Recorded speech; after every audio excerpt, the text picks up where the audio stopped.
Sovereign is one of the most emotionally impactful films I've seen all year. Hello? 1-1, where is your emergency? Exit 275 on 40. These guys just shot a police officer right on the exit.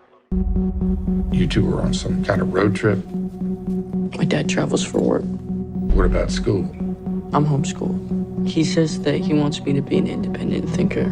Power's in the people. Always remember that. We found some weapons in the van you were driving. Your father has, he ever been violent? It sounds to me like your dad doesn't like the government very much. It brought me to tears. It made me feel a mix of emotions and thoughts and really pulled on my heartstrings in different directions that I think a lot of movies are lacking currently. I need to ask you a few questions. Maybe you can help me get to the bottom of what happened. Can you do that for me? I do think that the mixed reviews from larger critics is something interesting to note, and I'm not going to completely ignore because I don't think it's a perfect film, but I do think the emotional bullet points that it hits are powerful and make it worth a watch. And go in there and Sovereign stars Nick Offerman as this sort of anti-government, I would consider him almost right-wing extremist character. And that's not to say that he really falls into a lot of right-wing politics. He falls more into just that insane, the government doesn't have any control of me, and even conspiracy theorist could be attached to him. There is no money. It's all just numbers on a ledger. And he's raising his son, Joe, played by Jacob Tremblay, wonderfully, to sort of fall in line with these behaviors and this mentality.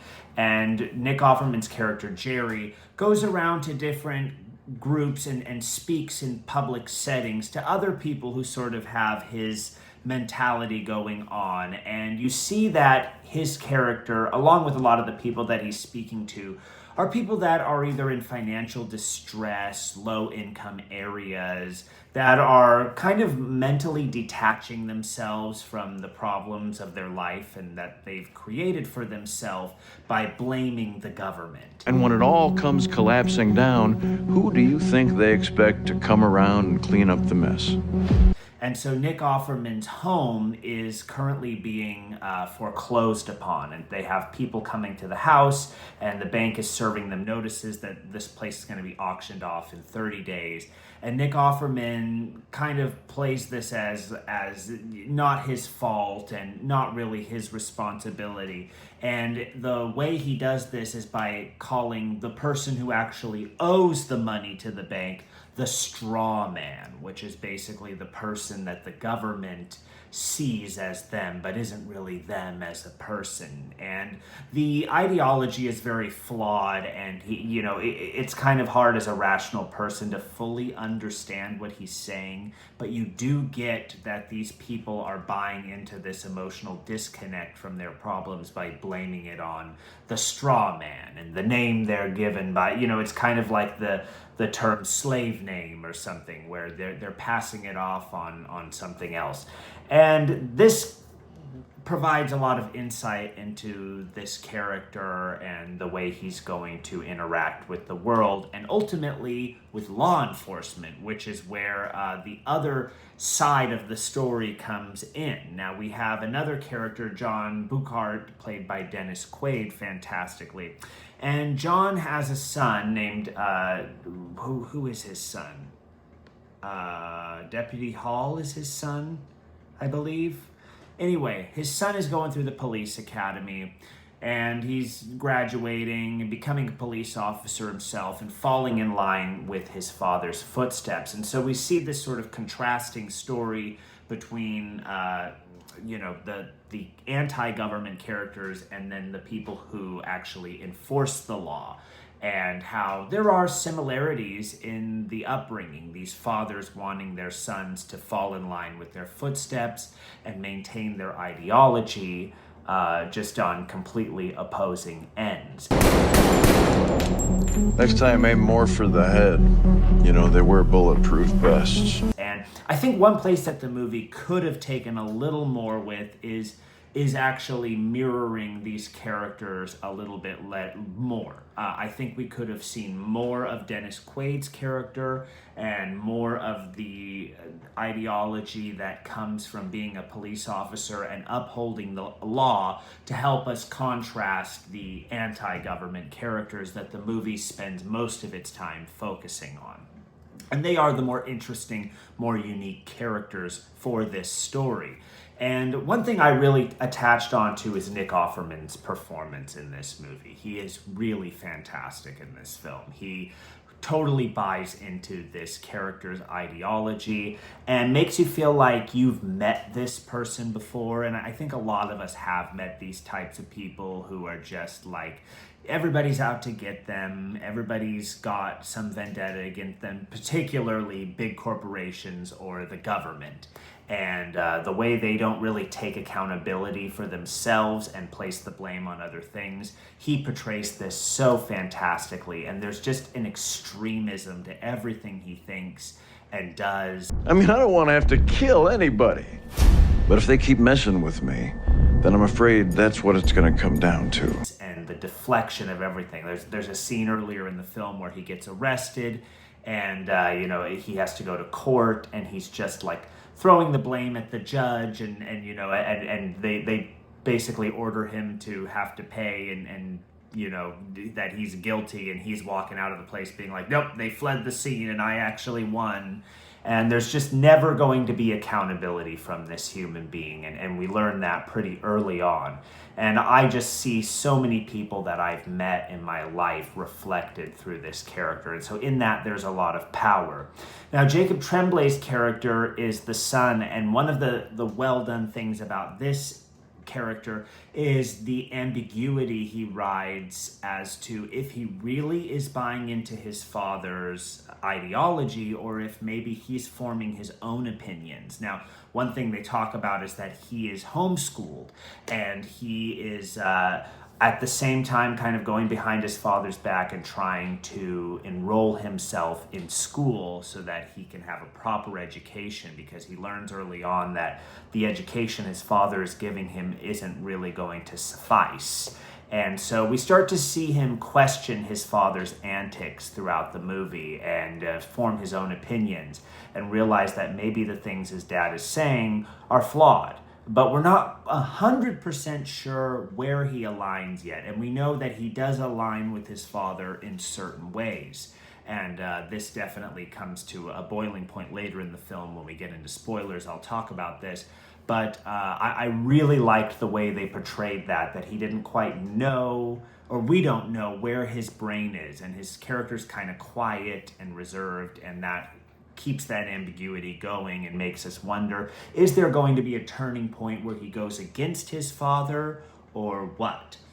Now, the movie, like I said, isn't 100% perfect. There's things about it that ultimately, like I said, it falls more on, I would say, the female characters are pretty underwritten and forgettable, and the other side, the cop side, we get some of their philosophy. Most notably is this interesting thing where Dennis Quaid's character is constantly telling his son, who just became a father himself, not to pick up the baby when it's crying at night and to let him cry it out. And sort of that you see that his philosophy in life is like, don't baby people, don't pamper people, make them do on their own, which is definitely contrasting to these people who are deflecting all their problems onto the government.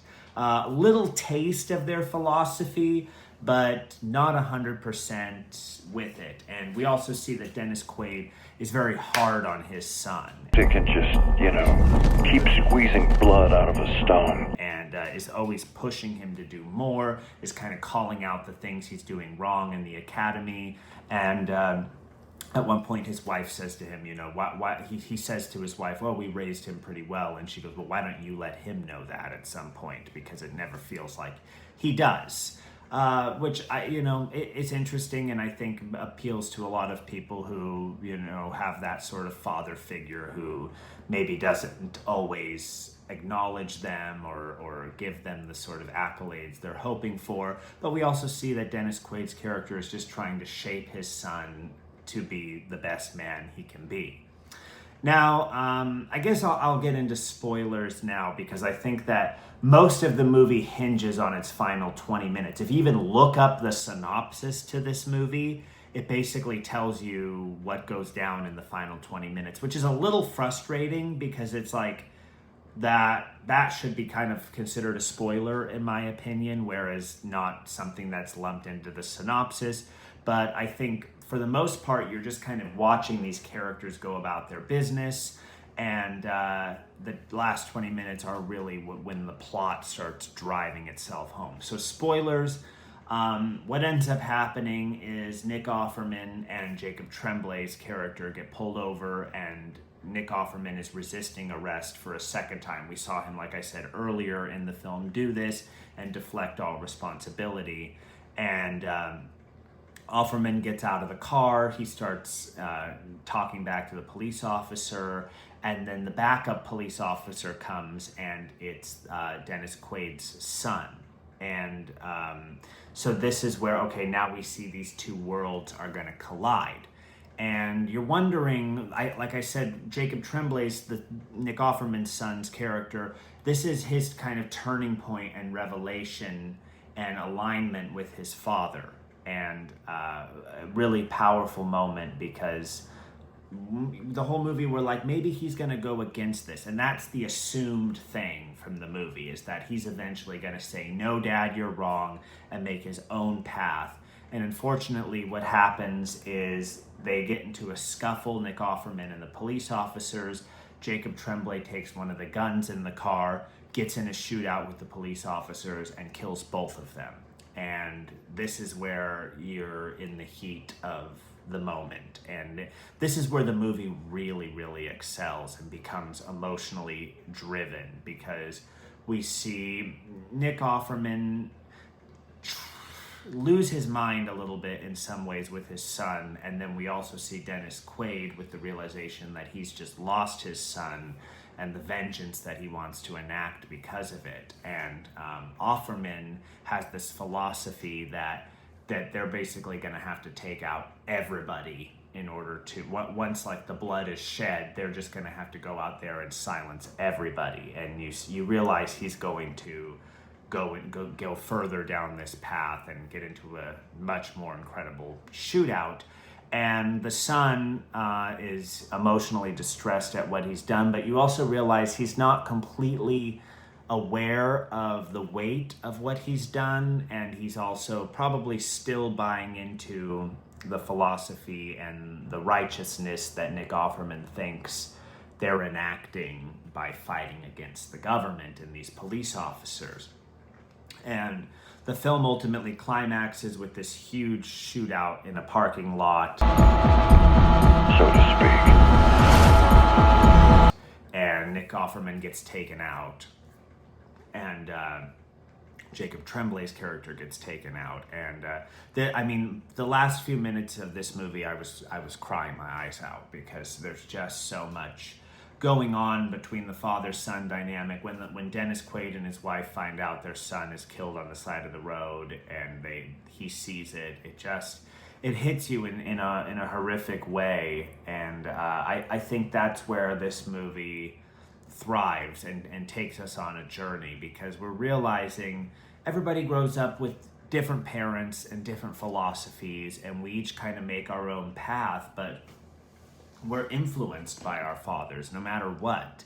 And one person can be born to one parent who has this incredibly flawed ideology and wind up dead because of it alongside his dad. And another person can also be brought up with this very righteous and very, what we would consider in society, good philosophy, and also wind up dead for it. And there is that sort of lack of justice feeling at the end of this movie, almost like what I equate to No Country for Old Men, where there's just sort of that anarchistic ending and this reality pill that we're all going to suffer a little bit for if we hold on to extreme ideas, no matter what side they're on.